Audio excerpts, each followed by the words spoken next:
Welcome back to the presidential suite at the Park Plaza Hotel in Boston, Massachusetts.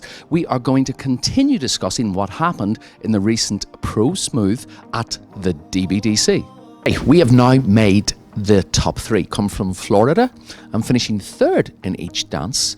We had Roman and Galina, also their first time dancing at DBDC. So Diana, come on, spill it. Well, I think that this couple, for me, has a great use of weight. I feel that their ability to release the energy into the floor and then regain it and pick it up, they have a great usage of that. A lot of times, you know, when you're judging, you might be looking in another direction and then all of a sudden you see this just force out of the corner of your eye and it causes me to turn around and see them. So I think that that's a great quality. I do feel that they have a little bit of a, I don't know, they have a unusual style about them in some ways of their interpretation of some of the dances that it definitely sets them apart, and if it's what they're feeling, that's great. I just feel like that characterization, though, dance to dance to dance to dance, should be different. And I feel like right now it's the couple's characterization as a whole. I don't necessarily feel like I see a waltz totally different from a tango, totally different from a foxtrot. I feel like they do some cool stuff and they're good at what they do. Can't really, you know, say much bad about them. They're interesting, but I wish that they could characterize deeper inside the dances. Who's going next? So now, Eddie, is it the couples that should be doing their own choreography, or should it be the coaches that we talk about here? Okay, coach, away you go. Well, that is actually a very good question. And I think it's a good couple to talk about when we talk about that, because I think in the beginning of a rising star couple, like, coaches should do the choreography because they need to help the couple understand structure, both on the floor and in musicality. But then I think that the more and more advanced a couple gets, they have to start working in their own, what is their name brand, I like to say. And I remember it wasn't too long ago, I said to someone who was frustrated, he says, well, I'm trying to do this and this judge doesn't like this. And I said, well, no one has ever won and been a champion trying to please what everyone else wants. So you have to really deliver what you want. And I think that's why the couples need to have more influence in their choreography. Still being guided, because sometimes you feel something and the coach can say, oh, we don't really see what you think you're feeling.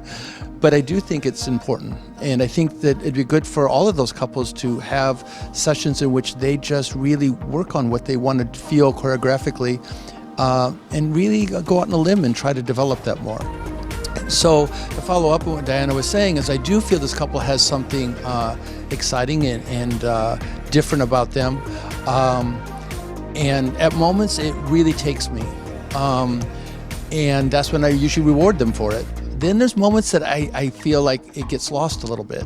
And that's always a danger in American Smooth of doing something artistic is can it be seen and read on a competitive floor? And I know that's difficult because sometimes if you're doing a solo, it's much different.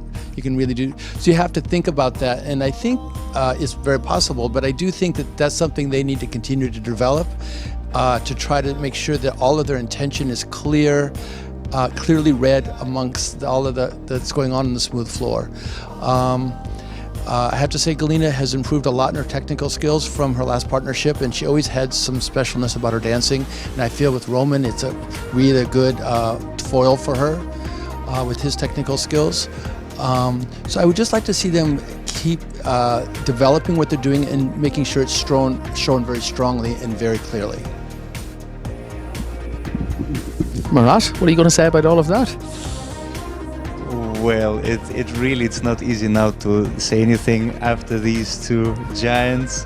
I think I'm on the same page with Diana about this couple. I must say I've always been a huge fan of of their dancing, and I agree that there's so much about speed of what they do. I think the speed is their motive for everything, and this can be a good thing, and at times, like in tango, it's probably a good thing.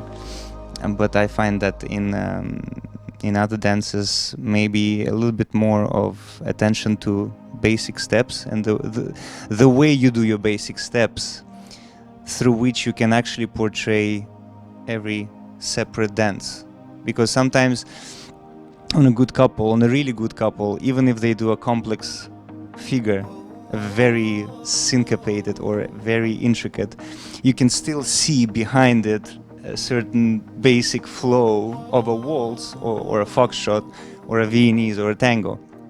And here, this is something that I think I agree with Diana, they can improve in. Otherwise, I'm a great fan of them. All the best in their future. Well, guys, hope you enjoyed your first trip to Boston and DBDC, and congratulations for being in the top 3. Let's see who was the runner-up. Okay, guys, do not go anywhere, because we're going to be back with more from the Pro Smooth at the recent DBDC that was held in Boston, Massachusetts.